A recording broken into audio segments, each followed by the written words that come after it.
Cette émission s'adresse à un public averti. Doc Mayou et José Arsenault. Au réseau Cogeco, vous écoutez Doc Mayou et José. Avec le Doc et José Arsenault. Bonjour, bon vendredi, bienvenue dans l'émission, le Doc Mayou et José. Bonjour, Doc. José. Cher José. Oui, cher Doc. Vous vouliez me faire peur, là? J'ai eu quelques rétroactions. On peut utiliser le mot feedback, je crois qu'il est francisé. Quelques feedbacks à l'effet que nous nous entendions pas mal bien. Ah oui, il y a des gens qui ont remarqué ça. Bonne observation. Mais ce que je te dis pas, c'est la raison pour laquelle on me l'a dit. Ah, ben là, ça m'intéresse. Ben là, vous êtes agace, là. Non, j'en ai assez dit. Bon, allons, continuons. Ça, c'est-tu assez fatigué? Vous le dites en plus, mais je te dis pas pourquoi je me suis fait ça. Bon. OK. Alors, je suis très curieuse, évidemment. Hey, mais j'ai quelque chose. Oui. J'ai quelque chose pour vous. Oui. Puis pour moi, en même temps, c'est drôle. Je fais totalement confiance à l'équipe du matin ici à Québec. On va le découvrir ensemble. Hier, lors de notre émission, on parlait des insécurités, puis il y avait un lien aussi avec l'enlèvement ou la disparition. On ne sait pas encore en passant, là, mais la disparition du petit Ariel à Montréal. Puis là, on a su qu'il y avait des compagnies qui vendaient des bracelets GPS pour que les jeunes puissent porter ça. Et là, l'équipe me dit, il faut absolument, puis même ils l'ont dit, on aimerait ça entendre Doc Mayou là-dessus. Ils m'ont dit un peu de quoi il en retournait. Je n'ai pas entendu l'extrait parce que je travaillais sur l'émission pendant ce temps-là, fait que je l'ai pas entendu live là en ondes. Mais j'ai 2 extraits qu'on va écouter ensemble avec les auditeurs. Je le commenterai pas tout de suite. Moi, je trouve ça tellement intense. Je vais attendre, OK? Alors, voici une mère à qui l'équipe du matin a parlé. Je sais pas si c'est dans l'extrait, mais je peux vous dire qu'elle a commencé à faire porter le bracelet GPS. Elle dit-tu dans l'extrait à quel âge qu'avait le jeune? Elle l'aurait fait porter le bracelet GPS à son fils de 7 mois. Non, 7 ans. Non, 17 ans. C'était surtout pour pouvoir suivre mon jeune dans ses déplacements, parce que c'est un jeune qui a pas peur de rien, puis qui est très je m'en vais n'importe où, n'importe comment, puis il y a pas de conscience du danger. La montre, contrairement au cellulaire, est attachée à son poignet, donc il y avait pas mal moins de risques de perte. Et ensuite, pourquoi c'est encore utile? Ça a été génial. Il a commencé des stages avec l'école, puis il devait voyager en autobus de la ville. C'était quand même vraiment simple. C'était une ligne droite. Puis j'ai découvert un matin, je suivais là, son trajet. Je m'assurais qu'il arrivait dans son milieu de stage là avant de plus le suivre. Puis là, j'avais réalisé qu'il était comme passé plus loin son arrêt. Fait que là, j'ai pu l'appeler par la montre pour lui dire. Moi, là, je sais pas si vous vivez ça des fois, ce sentiment-là. Moi, je crispe de l'intérieur. Je viens crisper. Et là, pour votre information, quand elle a suivi son trajet en autobus, pour voir s'il arrêtait à bonne destination, il avait 19 ans. Oui. Et si je te disais qu'elle a été justifiée d'agir ainsi? Et si je te disais qu'il est probable que son fils soit déficient intellectuel? Non, je me suis informée. Il ne l'est pas. C'est juste que c'est quelqu'un qui aime l'extrême. Ben, moi, je pense que c'est 1 + 1 = 2, là. Non. Plus que t'es pogné, plus que tu vas en faire de l'extrême, là. Oui. Moi, je me révolterais puis je me rebellerais, là. Ça, c'est une hypothèse. Maintenant, cette femme-là a très bien pu mentir. Ce n'est pas le comportement d'un individu normal. Et il est possible que la mère nie la déficience intellectuelle de son enfant. Écoute, il n'est pas à l'école, il est en stage. Bon, non, il fait des stages, puis... Dans certaines... Non, t'as juste là-dessus, là. J'en ai fait un stage, moi, avant d'avoir un emploi, là. Puis je sortais de l'école. José, c'est que la mère dit qu'elle est capable de prendre l'autobus, mais uniquement pour des trajets en ligne droite. Non, elle a dit que son trajet était en ligne droite. Elle n'a pas dit qu'elle n'était pas capable d'en prendre d'autres. En tout cas... Mais j'ai l'impression qu'on est face à une situation assez fréquente. C'est fréquent que les jeunes qui soient frappés de déficience intellectuelle prennent énormément de temps à apprendre des choses simples. Ben, ça, je suis d'accord avec vous pour les personnes en déficience intellectuelle, mais ce matin, c'est pas le cas. Parce que Alors, c'est la première question que j'ai demandé à l'équipe. J'ai dit, ben là, il doit avoir une déficience. Non. Oui. La plupart des mères d'enfants déficients intellectuels nient agressivement la déficience de leur enfant. Deuxièmement, comme disent certains grands avocats, si tant est que c'est un fils normal, c'est affreux, c'est épouvantable, cette mère-là a un agir criminel. Alors, si tant est, je qualifierais le comportement... confirme encore qu'il n'est pas déficient. Si tant est, je considère qu'il s'agit là d'un agir criminel. S'il n'est pas déficient, qu'elle a fait ça, c'est du harcèlement, là. C'est un agir criminel. C'est un comportement criminel de la part d'un parent qui séquestre son enfant. Je suis très à l'aise de le dire. Mais moi, ce qui m'inquiète, ça c'est quoi? C'est qu'il était conditionné, cet enfant-là. Ben, cet enfant-là, cet homme-là, là, mais quand il était enfant, il était conditionné à accepter ça. Oui. Parce que n'importe qui, là, posait la question dans la rue, un jeune de 17, 19, puis il va dire, t'es-tu fou, toi? Je veux pas ça, je veux pas que ma mère me suive de même. Mais ça veut dire que lui, ça a commencé jeune, là. Alors, à nouveau, si tant est, OK, il s'agit là d'un agir criminel pour la raison que tu viens de mentionner. Cet enfant-là a été séquestré par sa mère depuis le berceau. Séquestrer un enfant, séquestrer une femme, séquestrer quelqu'un, c'est criminel. En tout cas, s'il ne l'était pas, là, elle l'a rendu handicapé. Parce que cet homme-là ne pourra pas être avec une femme. D'où la criminalité du geste. Alors, José, dans 25 ans... Crispé, là, que je suis, c'est incroyable. Dans 25-30 ans, il y aura devant les tribunaux des parents régulièrement poursuivis pour voies de fait psychologiques sur leurs enfants. Et dans le cas que tu soumets, c'est le genre de dame qui pourrait être poursuivie au criminel dans 30 ans, peut-être 50 ans. Mais il y a des parents qui se livrent à des comportements criminels sur leurs enfants, les écrasant, les couvant, les surprotégeant à un point où l'enfant devient un véritable handicapé, pour ne pas dire une loque non fonctionnelle. D'où mon commentaire de agir criminel. Savez-vous, juste pour conclure... Si tant est. Oui, je comprends votre nuance. Puis c'est vous le psychiatre, là. Oui, on va toujours la garder parce que, c'est correct. Contrairement à ce que les livres affirment, Mayou affirme qu'il y aurait au moins 10% de la population québécoise qui est en deçà, qui est de moins de 68 de quotient intellectuel, donc déficiente. Puis ça, là, si la personne est déficiente, problématique, je le comprends, là. Tu sais, je le comprends qu'ils ont besoin d'accompagnement, là. Bon, ça, c'est correct. Mais, en tout cas, juste pour conclure, ce que je trouve dangereux aussi, c'est que la madame, elle n'est même pas gênée de le dire. Oui. Bien, jusqu'à temps qu'elle écoutera ma réaction. Elle va peut-être être gênée. Alors, il est dangereux, José, de permettre aux moins bons éléments d'une société d'occuper l'avant-scène de la dite société. Donc, je fais un lien avec notre sujet d'aujourd'hui. Oups, là, je le manque celui-là. Non, vous allez voir. Oui. Parce que les raisons, là, peuvent se retrouver dans un océan.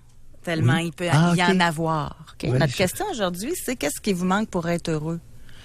Lui, il pourrait peut-être répondre que ma mère me sac la paix. Non, il n'en est pas conscient. Pour lui... Non, c'est sûr, s'il porte le bracelet, il n'est pas conscient certain. Pour lui, le comportement de sa mère a été un comportement parental adéquat. Par amour pour lui. Oui. Elle l'a convaincu qu'elle l'aime. Et elle l'aime. Et elle l'aime vraiment. Ça, je peux te l'assurer. Des mamans qui aiment leur... Beaucoup. Oui, des mamans amoureuses de leur fils, j'en vois régulièrement.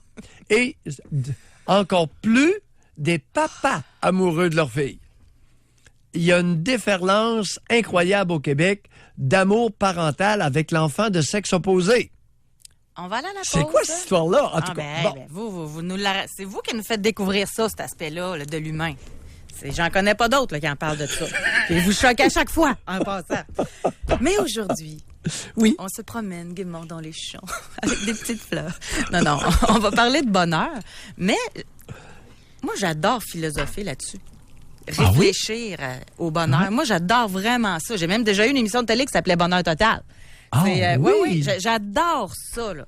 Et au retour de la pause, j'aimerais ça qu'on réfléchisse individuellement, là, mais qu'on se le partage. Ça va être notre question spring carré, là, OK? Au 25-2-2-6, on garde notre principe. H, vous commencez par H si vous êtes un homme, F si vous êtes une femme. Êtes-vous heureux? Oui ou non? On veut pas là, de non. Oui ou non? Ça, c'est spring. Et avec nous dans l'émission, là, on va gratter un peu. Il vous manque quoi pour être heureux? Si vous êtes heureux, super contente pour vous. Mais on n'a pas besoin de se parler. Vous irez l'écrire au 25-2-2-6, oui. Mais avec nous, en ondes au téléphone, on va essayer de le comprendre. Il vous manque quoi pour être heureux? Pour rejoindre l'équipe du FM 93, composez le 670-9330. Jusqu'à 11h, au réseau Cogeco. Doc Mayou et José. Et José Arsenault. Avec le Doc et José Arsenault. José, Oui. l'anonymat ce matin est requis plus que jamais. Et toute personne qui nous parle, toute personne qui correspond avec nous via le 25-2-2-6 peut parler à cœur ouvert seulement si les conjoints n'entendent pas. Et quand je dis conjoint ou fréquentation, n'entendent pas. Je comprends. Parce qu'il y a une grosse partie de ça, hein, dans le besoin d'être heureux. Là. L'argent, c'est facile à dire. Là. Ça, c'est revenu souvent là, sur la page Facebook Doc Mayou et José que c'était de l'argent qui manquait. Puis, savez-vous quoi? Moi, je juge pas ça. De l'argent, ça n'en prend. Quel est le pourcentage d'adultes au Québec qui vont être capables de dire devant un conjoint ou une amie qu'ils ne sont pas suffisamment heureux ou qu'ils ne sont pas heureux sans créer une crise, un émoi, là. Ouais. une crise relationnelle majeure. C'est ça. Ça doit être de ma faute. Puis hey, ça part la patente. Mais des fois, ça l'est aussi. Ça peut. Mais l'auto-accusation, parce que, oublie pas que le fondement relationnel, un des principaux fondements relationnels dans l'intimité québécoise, l'objectif de ce fondement-là, c'est de rendre l'autre heureux. Philosophie canadienne-française. Ailleurs, je le sais pas.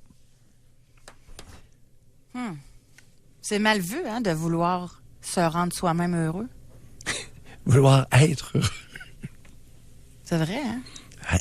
Sinon, c'est quoi? C'est de l'égoïsme. Oui. T'es centré sur toi-même. Égocentrisme, oui. Narcissisme, tous les qualificatifs vont y passer. Négatif. Y a-tu des gens qui seront jamais heureux? Ben oui. Il y a des personnes mal Il n'y aura barrées. rien à faire, là. Ah, écoute, définitivement. Ça doit être Puis des beaucoup. mauvais partenaires de couple, ça, en passant? Pas nécessairement. Ils peuvent être des bons partenaires sexuels, mais ça peut s'arrêter très, très vite. Je l'ai pas eu, ça, mais c'est sûr. Ça s'écrit pas bien sur la page Facebook, là, mais manque de sexe, je l'ai pas vu, ça, encore. Mais vous pouvez nous l'écrire par courriel ou en privé, là. Tu sais, si vous voulez avoir une vraie réflexion... Attends, c'est-tu... D'où l'importance de l'anonymat ce matin, José, je suis très sérieux, le plus total. Parce qu'on n'aura pas les confidences des auditeurs s'il y a une possibilité qu'ils soient identifiés. Il y en a un, Et il à dit- cause de la réaction du conjoint ou de la fréquentation, oui. Il y en a qui vient juste d'écrire que Oui. lui, il s'est tourné vers Jésus il y a de cela une dizaine d'années et je vis de sa paix, n'en déplaise au doc qui, lui, méprise Dieu. Bon. Et c'est... On a chacun nos affaires, là. Cher auditeur, je n'ai aucun mépris pour Dieu. Je ne crois pas qu'il existe. Il est votre création, cher ami. C'est pas du mépris. Je ne crois pas son existence. Il y a des gens qui... Dieu n'a pas créé l'humain. C'est les êtres humains qui se sont créés des dieux. Mais oui, mais de tout temps, étudiez l'histoire, cher Ignare. Étudie, oui. Je disais que, parce que je trouve ça, comme je vous dis, moi j'adore là, réfléchir sur cette question-là. Puis, il y a des gens que, tout seuls, ils sont pas capables. Leur bonheur dépend tout le temps de l'extérieur, dépend de quelqu'un d'autre. Tu sais, c'est, je sais pas comment l'exprimer plus clairement, mais si leur enfant est malheureux, ils peuvent pas être heureux. Si leur conjoint, il file pas bien, ils peuvent pas bien filer. Mais moi, je pense que ça se peut être heureux, puis accompagner l'autre. Tu sais, je vois je reviens à mon chemin de fer, là. Tu sais, t'as 2 rails, puis t'es interconnecté, là. Oh, José. Est-ce que le bonheur pourrait dépendre de l'extérieur, pourrait dépendre de l'autre? Je prétends que oui. Vous pensez que ça prend l'autre pour être heureux? Oui. Alors, imagine-toi toute seule sur une île. Peux-tu être heureuse seule sur une île isolée? La question se pose. Tu, tout au plus, survivras. Fait qu'on a besoin de l'autre. Mais ça peut être compartimenté, le bonheur? C'est-à-dire? Parce que moi, j'appelle ça des je vais raconter de quoi de super personnel, OK? Quand j'ai un super beau projet, là, puis que là, je suis tellement heureuse, là, je ralentis, moi, sa route. Parce que j'ai peur qu'il m'arrive un accident puis que je puisse pas vivre ce moment-là.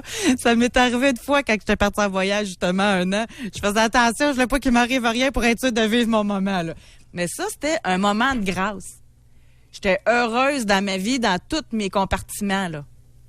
Tu sais, quand ça arrive des moments que ça va bien dans ta famille, ça va bien avec ton conjoint, ça va bien dans ton travail, avec tes partenaires de travail, ça va bien, là. Ben, ça, pour moi, c'est un moment de grâce. Puis là, je le vis, là. Puis je le sais, puis j'en prends conscience, puis je vais pas le saboter. Mais ça se peut-tu des fois que ça va super bien au travail, mais à la maison, c'est pas vivable. Fait que là, tu dis quoi? T'es-tu heureux? La majeure partie de ta vie, t'es au travail. Fait que oui, t'es heureux. Mais rendu à la maison, c'est poche. Ou l'inverse. Oui. Ta job, t'as ça. Mais t'as un conjoint qui est tellement fin. T'as passé une grosse journée, tu fais souper, tu fais couler ton bain. Là, je parle en fille, là. Mais en tout cas, fait que, tu sais, ça se peut-tu être heureux par compartiment? Bon, on appelle ça, effectivement, les rôles sociaux de l'être humain. Alors, l'être humain a plusieurs rôles à jouer comme adulte. Comme souvent, comme conjoint, mais pas nécessairement, comme parent, comme ami et au travail. Alors, on appelle ça des sphères ou des rôles sociaux que l'humain joue. Et l'individu qui est en équilibre, qui est en harmonie dans l'accomplissement des différents rôles sociaux, a le plus de chances d'être bien intérieurement, consécutivement à l'harmonie générée par l'accomplissement dans les différents rôles sociaux. Fait qu'on pourrait faire un calcul mathématique, là. Oui. Tu sais, si t'as une majorité où tes rôles sociaux te comblent, là, tu peux dire que t'es en bonne voie, là. Hein, on peut le faire comme ça. Définitivement. Mais si t'as une majorité de non-épanouissement, ben là, t'as plus de chances d'être malheureux, là. Par exemple, prenons le rôle de conjoint, parent, travail et ami. 1 sur 4 fonctionne. Tu peux pas être heureux. 2 sur 4 fonctionne, pas plus. Tu survis. Ouais. 3 sur 4, ça pourrait commencer à être intéressant. Ça dépend du 4e. Ça dépend de l'emmerde du 4e. Ouais. Qui peut venir gâcher les 3 précédents. Croyez-vous à ça, vous? On va continuer avec ce que vous dites, Oui. là, mais croyez-vous à ça? Tu sais, souvent, puis même moi, je suis portée à dire ça, là. Si ça va mal au travail, laisse ça à job, puis rendu à la maison, ça va bien aller. Ou l'inverse, ça va mal dans ton couple, garde ça chez vous, puis au travail, focus sur ton travail. Mais il y en a qui mélangent tout. Oui, attends un petit peu. Passe une mauvaise journée au travail, c'est le bordel à la maison, ou au contraire, vit quelque chose à la maison, on le ressent tout au travail, là. Là, t'as englobé qui trop embrasse mal étreint. Alors, t'as embrassé énormément de choses en 3 phrases. OK. On va y aller un à la fois. Oui, OK. tranquillement. Alors, ça dépend. Ça peut très bien aller au travail et dépendamment comment mal ça va à la maison, ça peut être une vraie... Exemple, j'ai connu un cardiologue, il est maintenant décédé, on peut en parler. Oui. Un cardiologue dont la conjointe, extrêmement brillante, artiste, etc., lui faisait des crises de jalousie à chaque soir lorsqu'il entrait. Ouais. Là, c'était 2h30 qu'elle lui tombait dessus. Hey. C'est ça. Qu'est-ce qui est arrivé avec l'infirmière une telle? Puis t'as-tu fait des yeux doux à une autre? 2h30 de temps, je n'exagère pas, c'est lui qui me l'a raconté, de son vivant. Alors, devinez ce que faisait ce cher cardiologue. Il rentrait chez lui à 9h à chaque soir, prenait un bol de céréales et allait se coucher. C'est sûr. J'ai l'impression que je suis le seul auquel il a confié cette facette-là de sa vie. Il était un très bon médecin, fin, gentil, mais c'est probablement ça qui rendait sa conjointe folle furieuse. Il était tellement fin et gentil qu'elle pensait que toutes les femmes se mettraient à genoux devant lui. Non. Non, elle aurait pu se dire, c'est moi la chanceuse, là, il est avec moi. Non, mais... Et il n'était pas cruiser pour deux scènes. Non. Il était fin, gentil, très cordial, et je pense qu'il était un des rares. J'étais un des rares auxquels il parlait. Moi, j'ai cette capacité-là d'entrer en relation facilement avec les confrères. Un cardiologue, ça n'a rien à voir avec la psychiatrie. On se croisait à l'urgence en faisant des consultations. C'est là qu'on a créé un lien. On a tissé un lien à se croiser en fin de journée. Puis à un moment donné, je le saluais, moi. Fait qu'à force de le saluer, il s'est mis à me parler. À force de me parler, il s'est mis à me confier quelques petits éléments comme ça. Ouais. Petits, entre guillemets. Alors, est-ce que ça répond? Oui, mais il était capable... Tu sais, c'est sûr que ça devait être très intense, là, ce compartiment-là. Mais quand il était au travail, il était-tu quand même agréable? À part vous, là, il n'en parlait pas de ça, là, sûrement. Fait qu'il était capable, lui, de compartimenter. C'était une bonne personne qui avait une vie personnelle, une vie personnelle atroce. Et il s'en plaignait pas, il gardait ça pour lui. Mais il s'était adapté là-dedans en évitant de rentrer avant 9h chez lui. Tu comprends? Ça répond beaucoup à notre question. Déjà, à l'heure où on se parle, on a 93 répondants, puis il est juste 9h56. Pardon? Dans le Spring? Oui, dans notre question Spring. Ah, merci, chers auditeurs. C'est le fun. C'est un outil de découverte de nous. Oui. Fait que merci beaucoup à Olivier. Lui, il en travaille un coup, là, OK? Oui, oui, merci, Olivier. On va l'apprécier, hein? Alors... C'était pas prévu. Ça n'était pas prévu lorsqu'il était embauché. Non. Là, il disait, il va falloir trouver une façon, là, parce que répond au téléphone, mes appels en ondes. Là, il faut que je calcule. Hey, moi qui connais rien dans l'Excel, j'en vais trouver un système Excel. Au niveau de la description de tâches... Non, c'est ça. Fait qu'il va falloir qu'il renégocie. Mais ça, c'est à lui. On va aller à la pause, mais je vais donner un résultat parce qu'il a assez travaillé, on va le dire, là. Pour l'instant, notre question, êtes-vous heureux? Oui. Spontanément, qu'est-ce qui vous vient à tête? Sur 93 répondants, 62% ont répondu oui. 38% ont répondu non. Chez les hommes, 59% disent oui et 41% disent non. Et chez les femmes, 65% disent oui et 35% disent non. Maintenant, au retour de la pause, spécial, hein? Je vais vous dévoiler des chiffres qui me font douter énormément des réponses qu'on a jusqu'à maintenant. Pour rejoindre l'équipe du FM 93, composez le 670-9330. Doc Mayou et José Arsenault. Avec le Doc et José Arsenault. Au réseau Cogeco. Est-ce que vous êtes heureux? Si c'est oui, allez l'indiquer au 25226. Ouais. Si c'est non, vous l'écrivez aussi au 25226. Et n'oubliez pas de marquer H si vous êtes un homme et F si vous êtes une femme. Et là, pour l'instant, là, ça continue de rentrer. Les gens saluent Olivier, c'est super cute, là, parce qu'ils savent maintenant qu'il travaille très fort pour nous tous. Et si on se fie à son calcul, ce qu'on va faire, C'est incroyable, là. C'est 62% des gens qui ont répondu oui.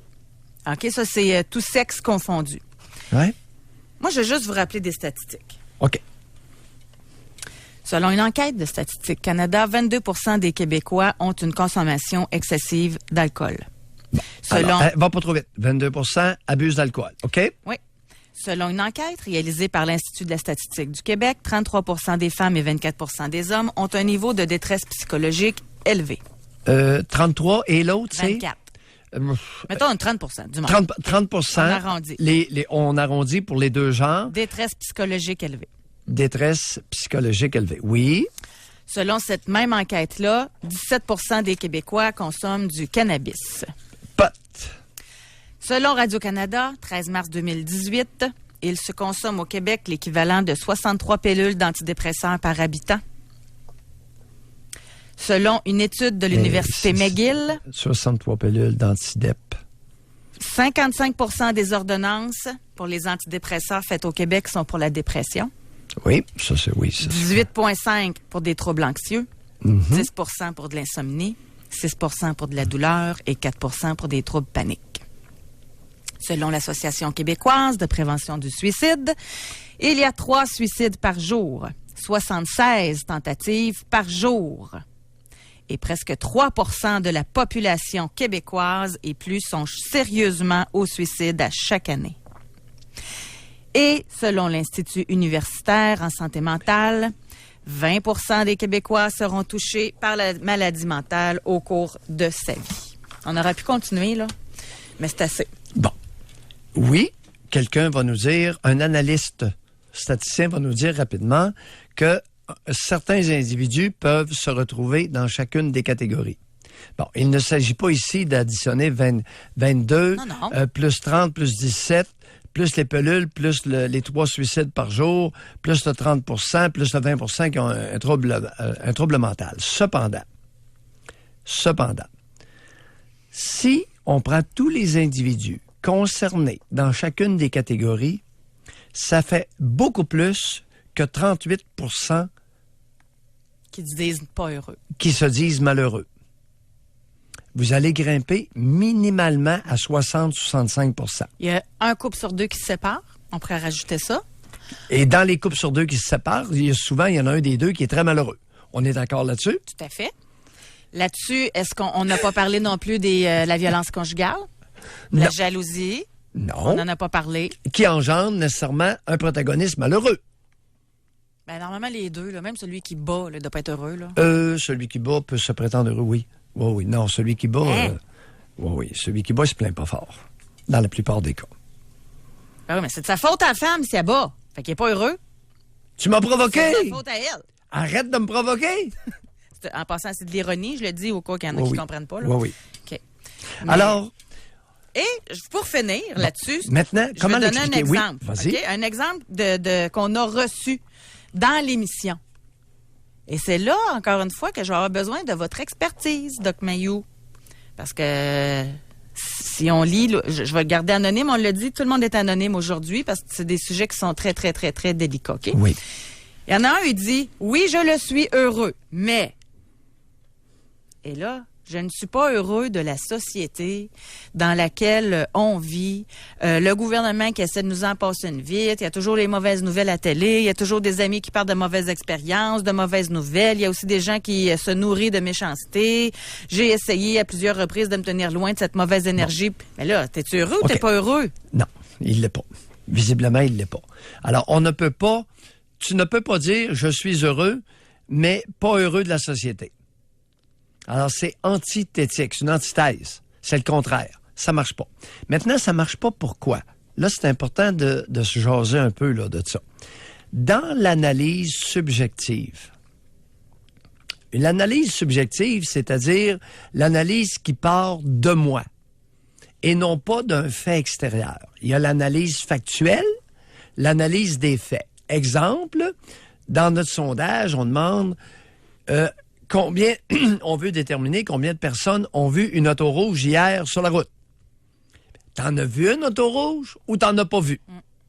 OK? Ça, c'est factuel, c'est-à-dire qu'il réfère à un fait objectif. L'auto rouge étant le fait objectif. Lorsqu'on se tourne vers l'individu, êtes-vous heureux?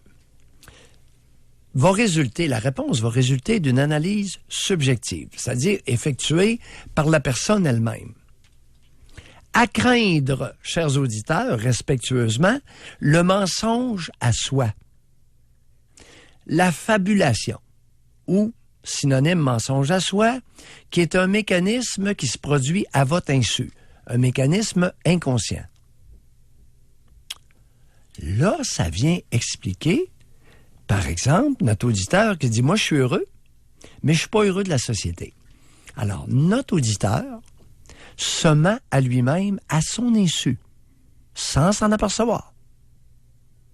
Inconsciemment, alors, il va répondre oui à notre sondage, mais inconsciemment, il se ment à lui-même. D'où le chiffre que nous obtenons de 62 de oui, on est heureux, et 38 de non. Alors que si on prend toute l'énumération des problématiques sociétales, ça marche pas. Il vient d'écrire que c'est très intéressant ce que vous dites. Fait que je pense qu'il comprend des choses. Et je le dis respectueusement, c'est pas...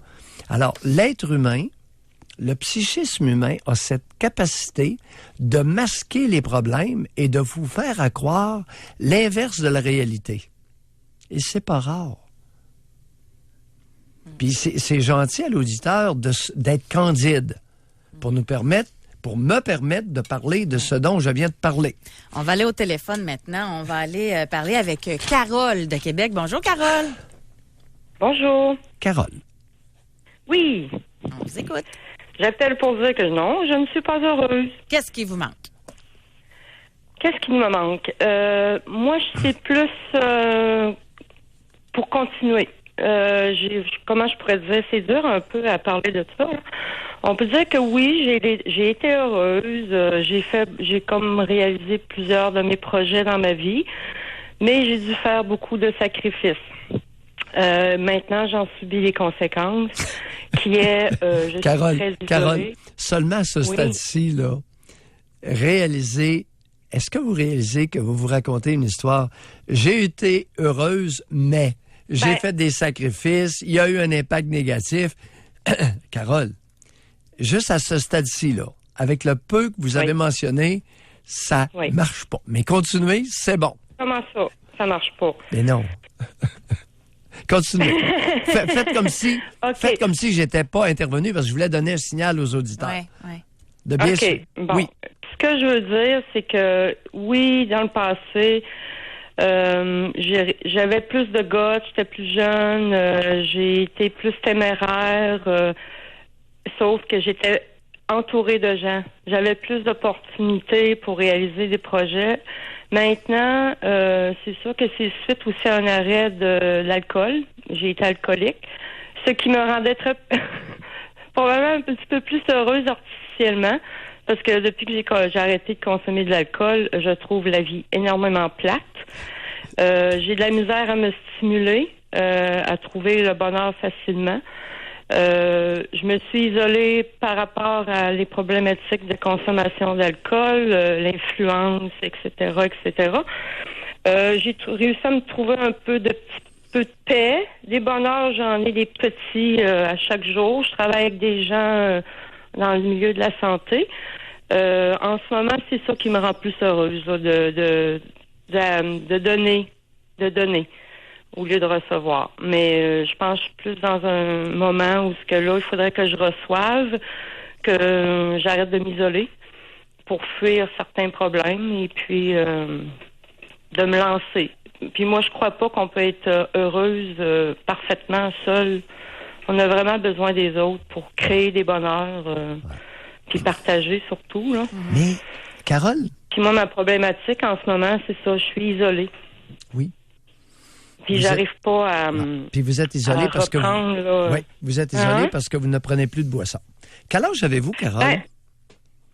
47 ans. 47. Moi, personnellement, j'ai des problèmes de dépendance, c'est des combats de tous les jours. Bon, oui. Mais j'ai été heureuse.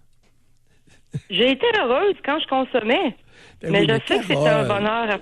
artificielle. Carole, c'est comme dire, Yeah. écoute, il y a un paquet de femmes à l'heure actuelle, je suis heureuse, je suis sur les amphétamines, je le speed. Ben ouais, mais tant mieux pour eux autres. S'ils pensent qu'ils le sont. Carole, non. C'est notre rôle en personne sensée de leur dire, attention, vous êtes en train de vous mentir à vous-même. Vous Ben vous oui, mais êtes je me suis menti, moi. Oui, allez-y. Oui, Oui. je l'ai dit que c'était un bonheur artificiel aussi. Non. J'ai pris conscience de ça plus tard. Regardez, il y a quelque chose. Mais pour moi, mes meilleurs souvenirs, c'est quand je consommais. Regardez, C'est dommage, mais c'est ça. Attendez un peu, là.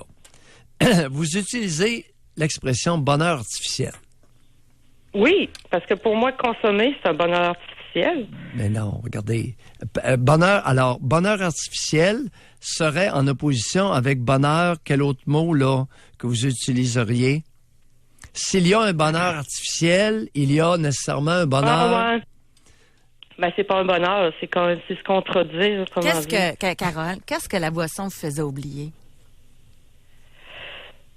Moi, c'est dur à dire, OK, je suis encore en principe de recherche du pourquoi et du pourquoi, puis quoi faire avec ça. Mais j'ai commencé jeune, très jeune.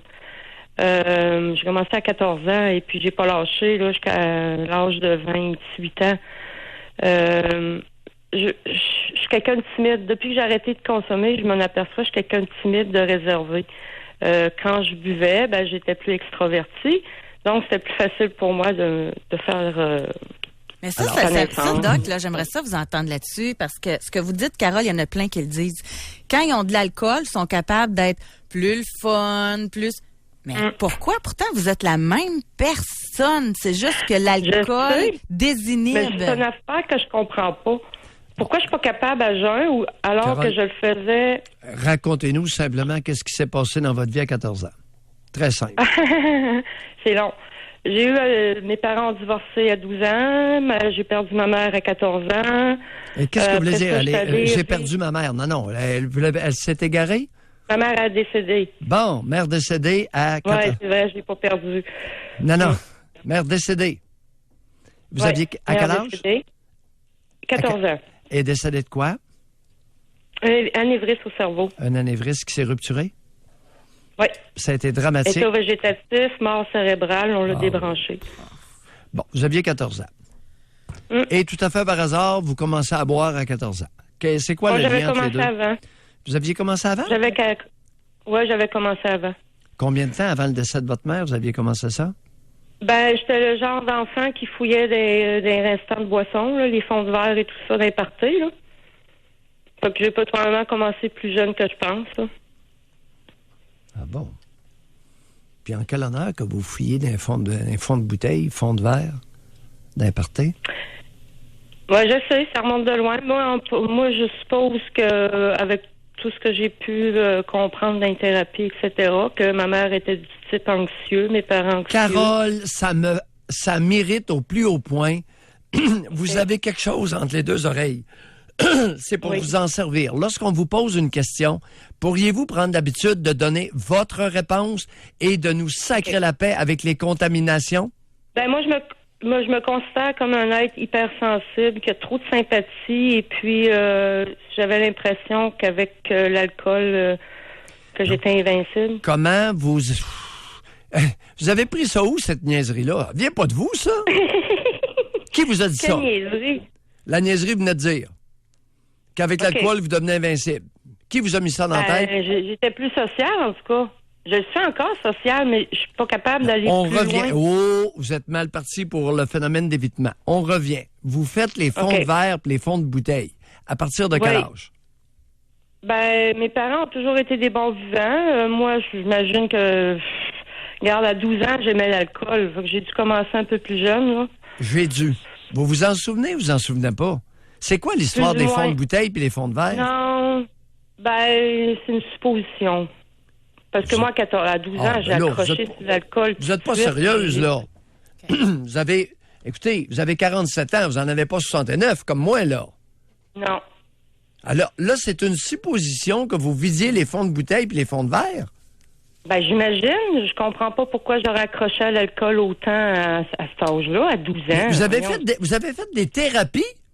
Puis là, vous venez nous servir une salade à l'effet que, là, vous dites, si j'ai commencé à 12 ans, c'est parce que je devais faire les fonds de verre, les fonds de bouteille. Mais réalisez-vous ce que vous venez de dire? J'imagine. Ben oui, mais j'essaie de trouver une réponse, Doc Mayou. Ouais, mais J'imagine. inventez-la pas. J'ai des questions sans réponse. Mais restez dans les faits, là. Oui. José vient de dire quelque chose. J'ai dit, inventez-la pas, la réponse. Restez dans les faits. Ouais, je sais. Mais vous êtes allé en thérapie et on vous permettait d'inventer n'importe quelle chinoiserie? Ben, thérapie, il nous laisse plus parler qu'autre chose, là. En tout cas, malheureusement, j'ai peut-être pas eu les bons, mais c'est souvent ça, on retourne dans l'enfance. Moi, j'ai des questions sans réponse. Oui, mais les intervenants, ils ont pas eu la présence d'esprit de vous demander de quoi vous rappeler. Oui. Puis là, vous répondez, tout à fait. j'imagine. Puis ça passe comme une lettre à la poste. Oui, mais c'est sûr que là, c'est pas... Wow! OK. Merci de votre candeur, ma chère. Vous allez en allumer une coupe, là. Oui, Et ça, j'espère, mais... le mensonge, Carole... Je suis due pour une autre thérapie. Oui, Carole, le mensonge à soi. Le mensonge à soi, oui, là. ben oui. OK? Merci. Ouais. Bye. On va aller à la pause, Au Doc. revoir. Mais juste avant, je vais lire un courriel. On en a un autre semblable dans cette même veine-là. Là. Bonjour. Pouvez-vous m'expliquer... Puis là, je pose la question, mais on va y répondre au retour de la pause, là, OK? OK. Pouvez-vous m'expliquer le fait de ne pas me sentir heureux, mais ne pas être malheureux pour autant? Des gens qui ne comprennent pas pourquoi ils ne se sentent pas heureux. Et ça, je pense que plusieurs personnes se reconnaissent. Tu sais, on a tendance à dire, ben voyons, t'as tout, toi, pour être heureux. Arrête de chialer. Ça vous sonne une cloche, ça? Vous pouvez nous téléphoner pour en parler. Pour rejoindre l'équipe du FM 93, composez le 670-9330. Doc Mayou et José Arsenault. Avec le Doc et José Arsenault. Au réseau Cogeco. On va parler à Daniel dans les prochaines minutes, mais juste avant, vous répondez. Merci beaucoup, sérieusement, de prendre le temps. Ça nous permet d'avoir des données vraiment intéressantes, là. Tu sais, tantôt, on était vraiment tout contents parce qu'à notre question Spring, on avait 93 personnes. Et là, au moment où on se parle, il y en a 163 répondants. C'est vraiment intéressant, là. Et notre question, elle est... Je suis impressionné, José. Je vive ris les parce que je suis impressionné. technologies, là. Oui. Et C'est ça. Ça commence à être un coup de sonde, là. oui, vraiment, mais ça va prendre l'antistorifique dans le studio. Là. Olivier, il en travaille à une shot. C'est une farce. Mais je le sais pas, je le sens pas. Fait que c'est Olivier, c'est William qui va pouvoir nous dire si ça sent. Et mais il paraît que ça sent. suite à l'émission, il est en train de se passer quelque chose. Oui, parce que tantôt, je vais le retrouver, quand on avait 93% des répondants, il y avait 38% des gens qui avaient répondu ne pas être heureux. À 63, à la question êtes-vous heureux? Là, c'est rendu 43% des gens qui ont répondu non. Mais je pense aussi que plus qu'on va avancer dans l'émission, c'est, moi là, je vous l'ai dit pendant la pause, quelqu'un qui est capable de dire je ne suis pas heureux, c'est pas facile, là. C'est un aveu. C'est pas ça. Dire j'aime pas la tarte au sucre, là. C'est un constat. Puis il y en a combien qui se font des accroires, puis la pensée magique, puis je vais faire ça, puis je vais rêver à ça, puis il va arriver ça, puis je vais prier, puis... Mais là, au moment où on se parle, pas ce que vous souhaitez, ce que vous vivez, êtes-vous heureux dans votre vie? Et je pense que le téléphone de Carole a illustré quelque chose. Elle a prétendu d'emblée, j'ai été heureuse, mais je le suis plus. J'ai été heureuse, j'étais alcoolique. Pardon? Alors, l'exemple de quelqu'un qui se ment effrontément à elle-même, allant même jusqu'à s'inventer des éléments factuels. J'imagine que j'ai dû faire les fonds de bouteille puis les fonds de verre quand j'étais jeune. J'imagine. Aucun souvenir. Ouais. Je l'imagine pour expliquer pourquoi, à 14 ans, après le décès de ma mère, je suis devenu alcoolique. On va aller au téléphone. On va parler avec Daniel qui nous appelle de Saint-Gabriel de Brandon. Bonjour, Daniel. Bonjour, je sais pas si on peut dire ça, madame, monsieur.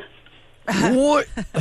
Allez-y. Oui, Justin. Drôle. Hey, partez pas le doc là-dessus, là. Non.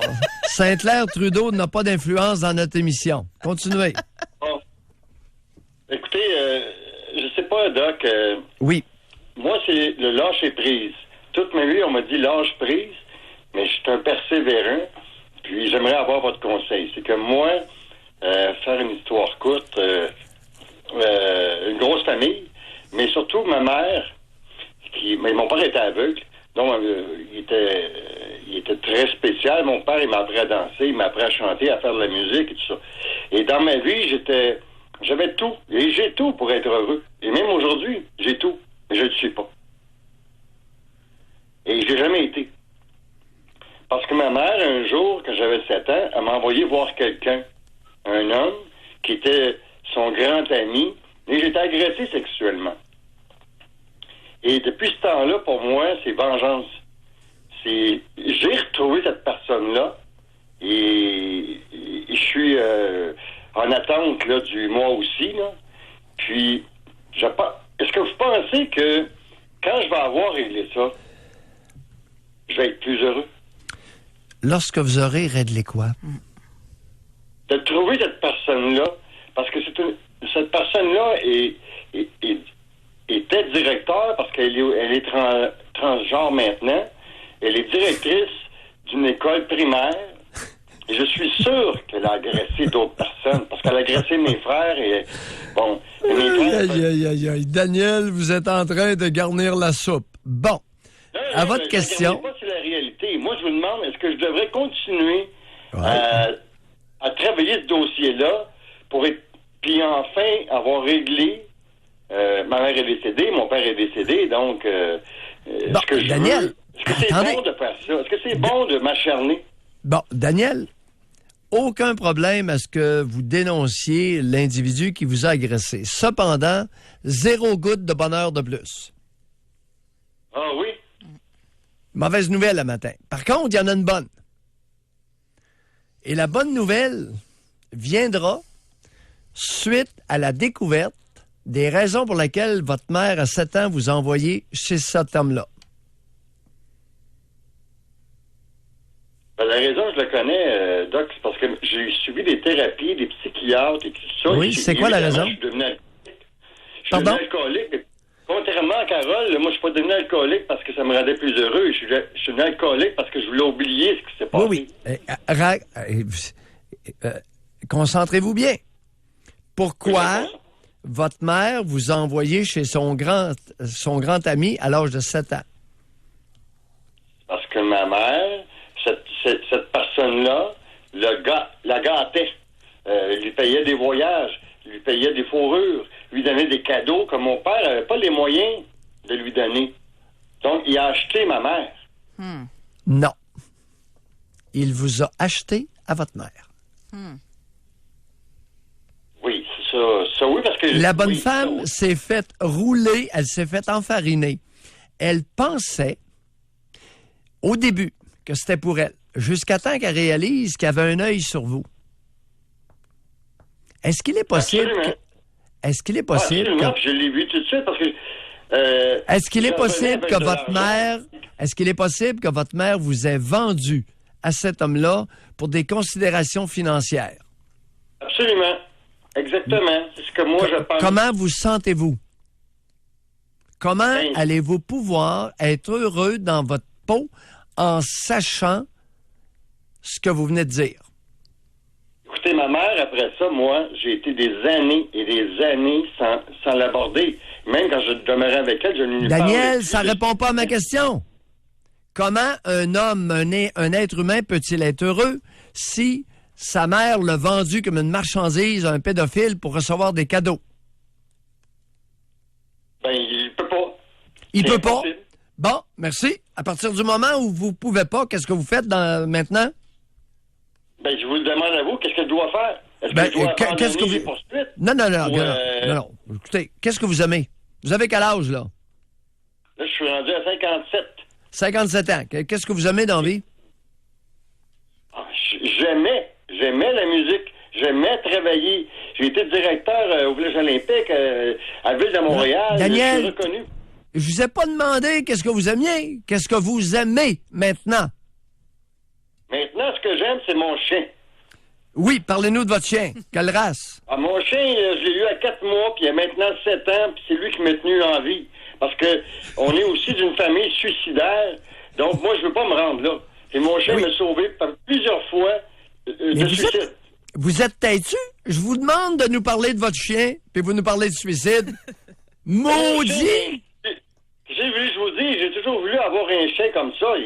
Il est fin, il dort avec moi, il me donne des mamours, il me critique pas si je prends une bière de trop, il est toujours en train de me suivre, si je pars avec lui, il est malheureux. Quelle race? C'est un husky, mélangé avec du berger. Oui. Ouais. Hey, on va devoir s'écouter là-dessus. C'est mon amour. J'ai resté à Cuba pendant 1 an. Je suis parti à Cuba en 2017. Un an de temps. Ben là, Daniel. Qu'est-ce que vous êtes? Daniel, qu'est-ce que vous êtes allé faire à Cuba 1 an? Je devais aller me marier, mais ça n'a pas fonctionné. Non, on laisse faire ça, là. Ça va être pour une autre émission. On va devoir s'écouter là-dessus. Merci beaucoup d'avoir été avec nous, Daniel. Bye. Merci. Il ne peut pas avoir quelque chose de bien pire que ça, là. Ta mère qui te vend, là. Un pédophile. C'est pas rare. Alors, quel est le pourcentage de femmes, de mères au Québec qui ont vendu leur garçon ou leur fille à un abuseur sexuel pour en retirer des profits financiers? Aïe, on fera pas la liste. Il n'y a pas grand-chose de pire que ça. Ces personnes-là ne peuvent pas être heureuses. Cependant, on peut se doter de petits plaisirs quotidiens et lui, il l'a trouvé avec son chien. Puis, il s'agirait qu'il se greffe une coupe, quelques autres petits plaisirs assez fréquents, la vie serait pas si pire. On va aller à la pause là-dessus. Continuez de répondre à notre question Spring. Au 25226, êtes-vous heureux? Et au téléphone avec nous, on vous invite à répondre à cette question. Qu'est-ce qui vous manque pour être heureux? Pour rejoindre l'équipe du FM 93, composez le 670-9330. Doc Mayou et José. Avec Doc Mayou et José Arsenault. Au réseau Cogeco. C'est une grosse question aujourd'hui. Êtes-vous heureux? Ouais. Et qu'est-ce qui vous manque pour être heureux? Et je vois que le téléphone sonne parce que c'est pas évident d'appeler pour ça, là. C'est un genre de coming out, je trouve. Ça se dit pas. Qui ne se dit pas devant les conjoints et partenaires. Souvent, on entend dire « je file pas ces temps-ci ». Mais je suis heureuse, là. Ou je suis heureux, là. Mais je file pas, là. J'ai une petite pause. Je suis fatigué. Ouais, c'est ça. Mais, à la question « êtes-vous heureux », moi, je pense que ce qui est trop difficile là-dedans, c'est qu'à partir du moment que tu prends conscience que t'es pas heureux, ça t'oblige à passer à l'action pour faire un changement dans ta vie. Puis c'est pas évident, là. Si c'est ton conjoint qui te rend pas heureux, ou si c'est ton travail qui te rend pas heureux, si tu le dis à quelqu'un, la personne va dire, change de travail. Voyons, laisse ton conjoint. Fait que c'est pour ça, de le dire, ça implique quelque chose. Ce que je vois plus souvent, c'est que les personnes qui vont se confier à l'entourage sont régulièrement délégitimées. Alors, surtout les conjoints sont délégitimés.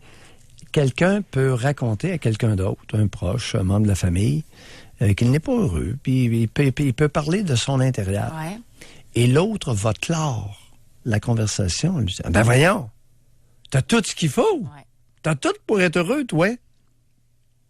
Le tout pour être heureux met fin, ferme la confidence. Parce puis comment tu réagis à quelqu'un qui te dit ça? Tu cesses de parler. Puis il y en a des gens, ils ramènent tout à eux autres. Fait que tu commences à exprimer quelque chose. Ah, moi aussi, j'ai vécu. C'est fini. On est rendu sur l'autre. Il y a énormément de... C'est pour ça qu'entre conjoints, c'est très difficile. Parce que l'autre conjoint va essayer de fermer la confidence afin de se préserver. Afin de ne pas être incriminé. Être responsable. Être un protagoniste dans le manque de... le mal-être de l'autre. Carole a suscité beaucoup de réactions, hein, en Ah passant. oui? Bon, Ouais. j'écoute. Oui. On va parler à Mélanie, là, mais je vous le dis, on va revenir là-dessus. On OK. va faire une émission complète là-dessus. Fait que sur le sujet de l'alcool, on va prendre l'appel de Mélanie. Ensuite, on revient à d'autres aspects, OK? Parce que même que ça pourrait être lundi, là, on est en plein là-dedans, puis il y a de quoi qui a été déterré aujourd'hui. Concernant l'alcool, j'ai reçu des courriels là-dessus que Oui. moi, pour être heureuse, c'est quand je bois que je suis plus heureuse, là. Bon. Et l'alcool, maintenant, touche les deux genres, Oui. masculin et féminin, Oui. OK, à part égale, Oui. et dans toutes les classes de la société. Oui. Des plus pauvres Aux plus riches. C'est juste qu'ils prennent juste du meilleur vin. On va parler avec Mélanie de Lévis. Bonjour, Mélanie. Bonjour. Mélanie. Oui. On vous On écoute. vous écoute. Ben, c'est pas mon vrai nom. C'est correct. Parce que, oui. Donc, c'est ça, j'appelais concernant ce que Mme Carole avait dit. Oui. Que quand elle buvait, elle était plus heureuse. En fin de compte, je comprends ce qu'elle veut dire. C'est l'histoire de l'alcoolisme, c'est toute une gestion d'émotions. Vous m'excusez, je suis émotive. C'est correct, c'est correct.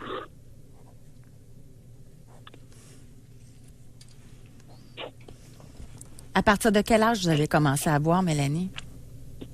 À partir de l'âge de 11 ou 12 ans. Est-ce que vous en j'ai- souvenez, vous, du moment puis comment que ça se faisait?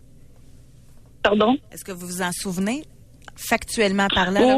Oh oui, j'avais trouvé une bouteille de gin que mon père cachait dans une armoire, en tout cas dans sa roulotte. Puis j'ai bu plusieurs gorgées, puis je devais avoir 11 ou 12 ans, donc c'est sûr que je suis tombée dans un état d'ébriété.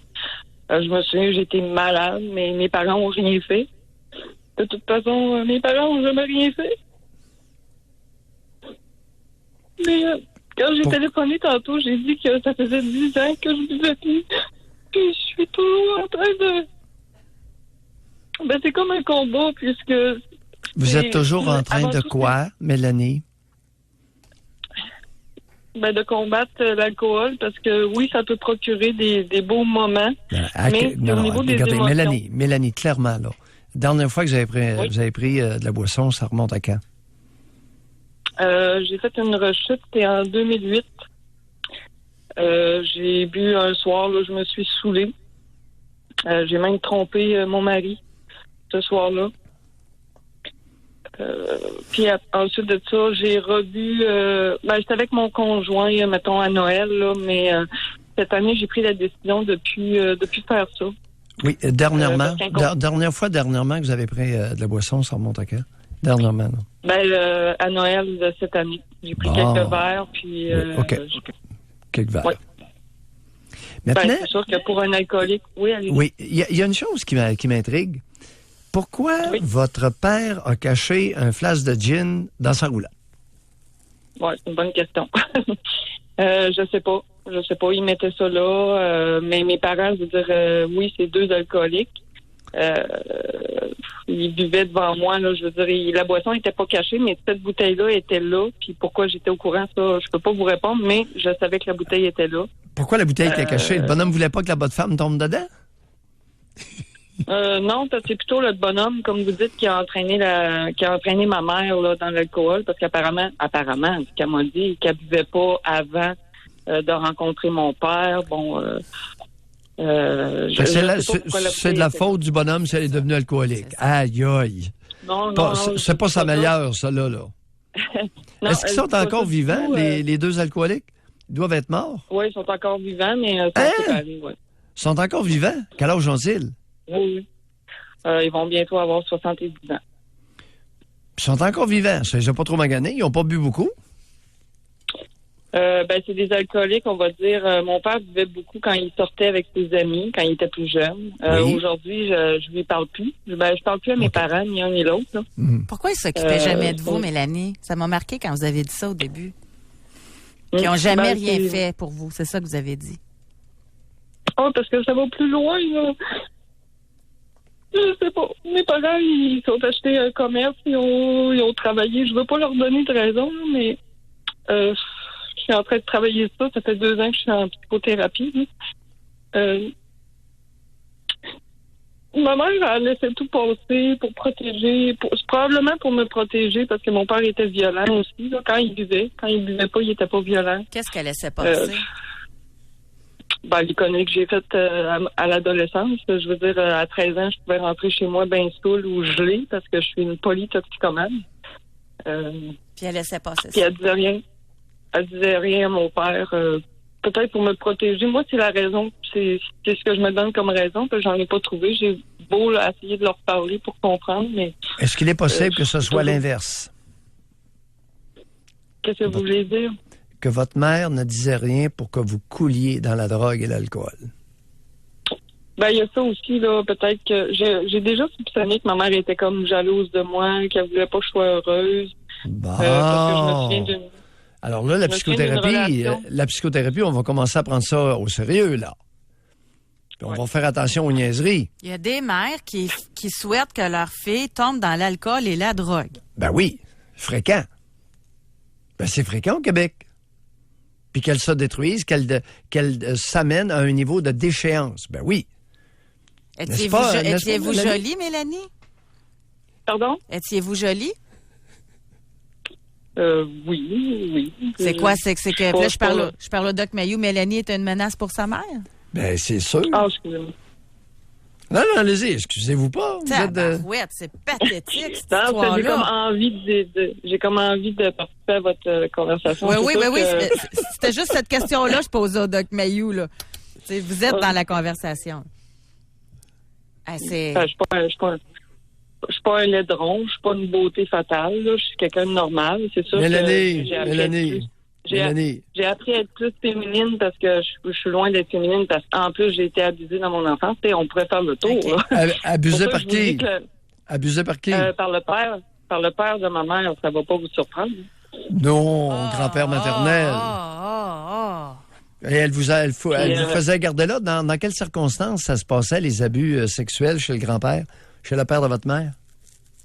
C'est ça, là, parce que mes parents travaillaient trop, donc ma mère ou mon père, je sais pas qui des deux, là, me switchait chez le grand-père. À un moment donné, ma grand-mère est encore vivante, mais elle est décédée, j'avais 5 ou 6 ans, là, mais les abus ont commencé après le décès de la mère à ma mère. Donc, ça se passait chez lui, puis il habitait juste à côté de chez ma mère. Donc, c'est sûr que c'était facile pour elle là, d'aller me porter. Puis, évidemment, votre génitrice n'était pas au courant que grand-père était taponeux. Elle ne savait pas ça, n'est-ce pas, Mélanie? Je ne sais pas. Mélanie, je suis vraiment désolée, là, mais c'est le temps qui nous gère. Donc, on doit s'arrêter là-dessus. Merci beaucoup. On a pris beaucoup de retard. Je pense qu'on n'a même pas besoin de commenter. Tout est là. Tout est net, clair et précis. C'est incroyable. On va aller à la pause. On revient tout de suite. Pour rejoindre l'équipe du FM 93, composez le 670-9330. Doc Mayou et José Arsenault. Le Doc Mayou et José, c'est le Doc et José. Au réseau Cogeco. Elle est embêtante. Embêtante. Il faut s'arrêter pour répondre à la question. Qu'est-ce qui vous manque pour être heureux? Êtes-vous heureux? On a une auditrice, elle dit, moi, je le sais pas. Bon. Je ne sais pas si je suis heureuse. Elle dit, c'est difficile avec mon conjoint. Il est un peu borné, il doit avoir raison, pas capable de parler calmement quand on doit régler quelque chose. Il se sent toujours attaqué, a la mèche très courte. Moi, je souffre d'anxiété généralisée, travaille énormément sur moi chaque jour. Lui n'en fait pas autant. Mais étrangement, oui, je l'aime. Même si des fois, je veux le quitter. Oui, j'aime boire. Je l'aime, mais je veux le quitter. J'aime boire, pas à m'en saouler, mais tous les jours. Ouais. On va revenir sur l'alcool la semaine prochaine. Écoute. C'est sûr, là. Hein? Je l'aime, mais je veux le quitter. Antithétique, comment pouvez-vous? C'est comme notre auditeur candidement qui nous dit « Je suis heureux, mais je suis pas heureux de voir la société. » Mais ça se peut-tu? Mais je l'aime, mais je veux elle, le quitter. en plus, avec un trouble d'anxiété, ça doit pas être évident. Là. Mais ça se peut-tu que, comme on le disait tantôt, tu sais, conjoint, borné, nanana, mais qu'elle pourrait avoir d'autres épanouissements ailleurs. Tu sais, c'est peut-être ça, là. Oui, mais attends un petit peu, là. C'est qu'avec le total de sa facture intérieure, elle ne peut pas se présenter dans n'importe quel magasin. C'est bien dit. On s'amuse, là. Ouais, On s'amuse à trouver des métaphores. Tu sais, si vous faites le total de votre facture intérieure, vous ne trouverez pas nécessairement preneur facilement parce que le total, la facture peut être assez élevée. On a encore beaucoup d'émissions à faire. Oui. J'ose le mentionner. Et on va conclure cette émission en donnant le résultat final de notre question Spring. Alors, nous avons eu un total de 184 répondants. Êtes-vous heureux? 55 ont dit oui, 45 ont dit non. Je te dis, on finissait l'émission à 8 h à soir, tout le monde serait rendu malheureux. Là. Non. Non, c'est très sérieux ce que tu viens de dire. Au fur et à mesure que l'émission a progressé, le pourcentage a changé. Et ce n'est pas dû à l'augmentation du nombre. 2 heures d'émission de plus, on serait rendu probablement à 60-65% pas heureux et 30-35% relativement heureux. Et au niveau là, de hommes-femmes, là, oui, c'est presque égal. Chez les hommes, 54% ont dit oui, heureux, 46% ont dit non. Chez les femmes, 56% ont dit oui, 44% ont dit non. Oh! Mais écoutez, se dire les vraies choses à soi-même, s'il vous plaît. Hey, c'est quelque chose pareil. Hein? La Simplement, moitié du monde n'est pas heureux. Ou la moitié sont heureux. Est heureuse. En tout cas, c'est de quoi réfléchir en fin de semaine. Oui. À lundi, Doc Mayou. Mais pas nécessairement partager. Non, Prudence. non, c'est ça. Juste avec nous autres. C'est ça. Oui. Merci, William. Merci beaucoup, Olivier, pour tout ton travail. On se donne rendez-vous lundi prochain. Bon week-end. Oui. Doc Mayou et José. Soyez là lundi, 9h30, pour une autre édition du Doc Mayou et José. Au réseau Cogeco.